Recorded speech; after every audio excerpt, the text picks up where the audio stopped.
Hey guys and girls, today is an anniversary of sorts. October 5, 2025 is 52 months, 4.5 years that we've been on this journey. Very, very difficult journey at times. We've been on this journey since my beautiful Chris had that stroke, April 5, 2021, 52 months ago, 4.5 years. I get asked a lot of questions about Chris everywhere I go. I travel all over this nation. I still do about 60 personal appearances a year, speak at 15 or 20 churches, and we still shoot 1,000 videos, do 26 television shows a year. So I talk to a lot of people out there.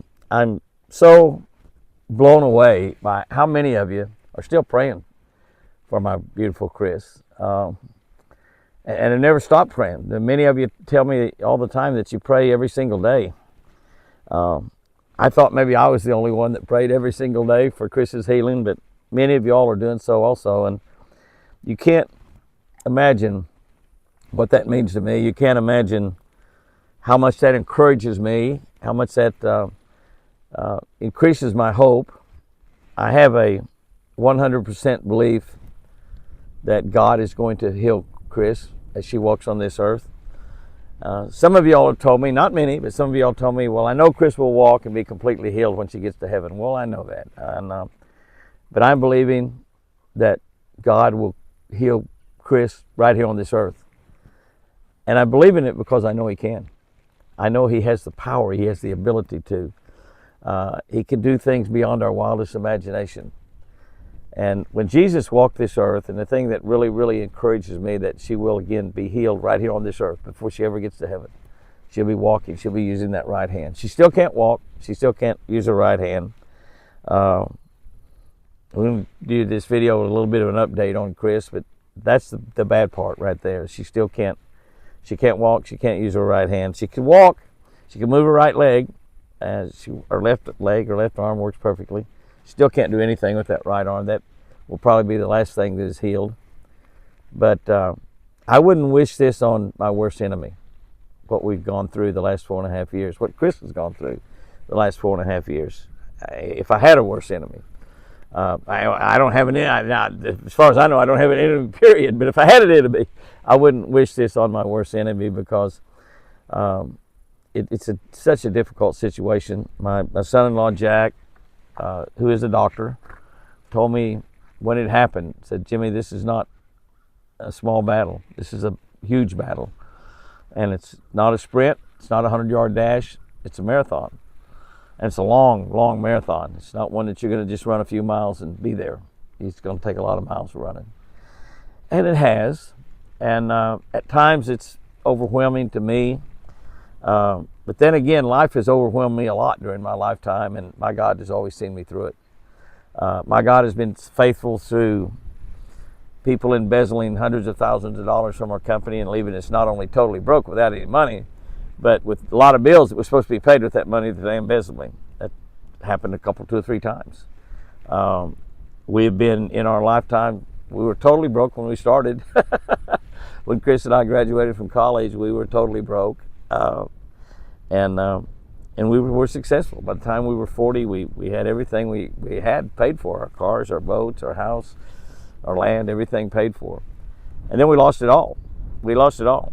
We had that happened 2 or 3 times during our life, and it made us realize how actually unimportant money really is. And you can't really get by. You can't feed your family without money very well. It can be done, but we need money. But then again, when you have a little bit and you lose it all, and then God still provides, you realize what kind of God you really serve. You realize that money is probably the most unimportant thing of the things you think are important in your life. God's blessed me with incredible health. I spent one night in the hospital in my life when I was in there myself. Chris had only spent 2 in her life before this stroke. And she spent several weeks, and I spent several weeks in there with her, as did my daughter, Sherry. And Sherry and Jamie have been immeasurable in helping me take care of Chris when I've gone out on the road working. When I'm here at the ranch, I've got her with me 100% of the time. I do have a lady come in and help me a couple to 3 days a week sometimes, and it really makes a difference. But this is a difficult journey for her, and I'm so proud of her, how she's handled this so well. And maybe that part of her brain that would make it difficult or super difficult for her, maybe that was destroyed, I don't know. But she has just handled this remarkably. She's handled it like everything that we've gone through in our lives. She just continues to trust God and continues to put that smile on her face every day, continues to smile at me, continues to play around and kid, and much of her brain's been destroyed. The part that operates her right arm and her right leg, it's gone. God's got to resurrect it or transfer that over to the other side of her brain where she'll be able to walk. I don't know what God's going to do, but I really believe He's going to do it. I've told many people over the last 4.5 years, I'm surprised she's not already completely healed. I serve a God that completely healed. When Jesus walked this earth, over and over and over in the Bible, reading through the Gospels, the Gospel of John, Matthew, Mark, Luke, John, the Gospel of John is just pretty much full of all the miracles that Jesus did while He walked the earth, and is recorded in the Bible. Probably did a lot more. The book of John also says that probably if everything that Jesus did was written in books, all the books in the world couldn't contain them all. So I think that Jesus did a lot more miracles than what is written down in the Bible. But it says in there several times that He healed them all. He'd go somewhere and He'd heal them all. He didn't just heal 9 out of 10 or 15 out of 20 or 3 out of 10 like a baseball player. If it's a good baseball player, gets 3 hits out of 10. He healed them all. He batted 1,000. The Bible says so. Just pretty much everywhere He went, He batted 1,000. However many they brought to Him, He healed them all. And He even healed people that He wasn't even around. He healed people that was not even there at the time. He never touched them. He never laid His hands on them. Yet He healed them from afar. And I'm surprised that God hadn't healed Chris, because I believe that He will. Because I know He can, and I have full faith and confidence that He will. Yes, she will walk perfectly in heaven. She will talk perfectly in heaven. She'll be able to use her right arm in heaven. Her and I will fish together in heaven. She'll probably fish with some of y'all that have gone on ahead of her, like my friends Ricky and Betty Green, Roy and Frida Adams. I can just name name after name after name of friends of mine that are already fishing in heaven. Probably waiting on Chris to get up there so she can maybe beat them again like she did so many times during the time she was fishing tournaments. One of her toughest competitions was Pam Martin Wells, and Pam Martin just went to be with the Lord. She's up there fishing with some of those other girls. She's up there with Sugar Ferris, the girl that started Bass and Gal, and Bob Ferris, Sugar's husband, that started Bass and Gal. When you think of all the wonderful, fantastic things in heaven, we all ought to be anxious to get there. All of us want to go to heaven. Nobody wants to go tonight. They wrote a country song about that. But Chris is doing so remarkably well. She never complains. She never demands. She never gripes about anything. She sleeps a lot. She eats well. She's gaining some weight back. She lost a lot of weight during that bout in the hospital. She's gaining quite a bit of that weight back. And I've said many times, I may be about the only husband in America that tells his wife she needs to gain weight and talk more. I don't know that a whole lot of women hear that, both of those combinations right there together. You need to gain weight, honey, and talk more. They probably don't hear that too much. But that's what I've told Chris ever since this happened. And she lost all that weight, and she can't talk as well as she really needs to tell. And nothing wrong with her speech either, other than her brain is not communicating. She knows what she wants to say, but the words don't come out right in her mouth a lot of times. But she doesn't complain. She doesn't talk about the things she can't do. She doesn't talk about the fact that she can't walk. She just accepted her situation right now, and I'm not sure if she fully believes that she'll walk again, like I fully believe she'll walk again or not, but she's trusting God, whatever, whether she walks or not.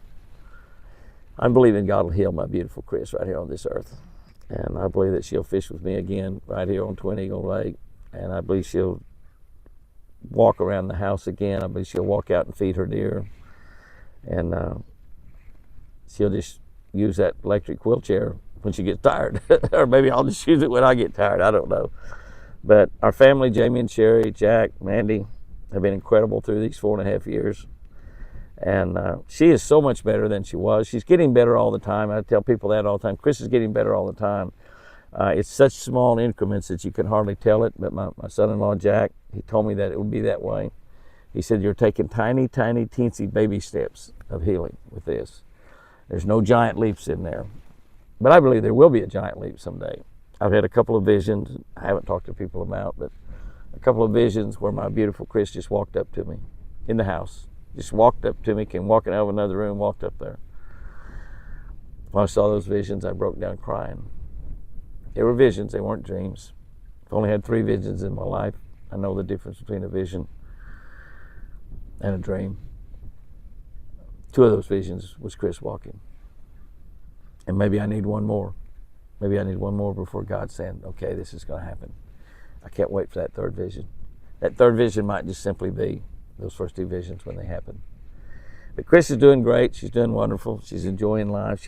Here's the other thing, and y'all, a lot of y'all, particularly if you're anywhere close to my age, you can appreciate this. She doesn't hurt anywhere. She doesn't hurt anywhere. Now, when her hand that's shriveled up, when I straighten her fingers out and straighten it back, now that hurts her when I do that. Other than that, her right hand doesn't hurt. Her right leg doesn't hurt. She doesn't have headaches. She doesn't hurt anywhere. They ask her constantly, the nurses that come around and on home health care, and then when we go to the doctor, they ask her, do you hurt anywhere? No, she doesn't hurt anywhere. And that's an incredible blessing to be going through what she's going through and not have pain. There's a lot of you out there right now, me included, that would love it if we could go through a day without pain. But pain is part of living a longer life. There's no doubt about that. And I didn't do marijuana when I was a kid, when everybody else was doing it. I certainly haven't done it here while I'm an old guy either. So they say that the marijuana helps on that pain. I guess it does. I don't know. It's legal here in Oklahoma, as long as you have a doctor's slip. Not sure you have to have a actual doctor sign that slip, but I don't know. But I don't use it. But she doesn't have any pain. She eats well. She sleeps extremely well. She goes to church. She lives here with me on this ranch. And this is where she wants to be, right here on this ranch. And so, can I tell you, your prayers have been answered by God Almighty. When I drove that 646 miles down to Alabama, and then Sherry called and told me what had happened, I turned around and drove 646 miles back. Drove 22 straight hours. The 646 miles back, I spent totally talking to God. Totally talking to God for however the way that was, 11 or 12 hours. And I asked God to keep her alive. I didn't ask her to heal her. I probably should have, but I just said, keep her alive, God. Keep her alive. Here we are 4.5 years later today. She had that stroke on Monday afternoon. This is Sunday afternoon, but it was April 5 and this is October 5. 52 months ago, 4.5 years. And I asked God to keep her alive, and God has answered that prayer for 4.5 years. And I'm very, very thankful. Very, very, very thankful. We are enormously blessed. God has blessed us more than we could ever imagine being blessed in our lifetime here on earth. We live in heaven already, almost. When I get to heaven, I think it may be just like what I'm looking at right here. It might be a very similar scene. If the fishing will be better than this here, but it might be just about like what I'm looking at right here. So we live in heaven right here on earth, and we're still together over 61 years. Been married over 61 years.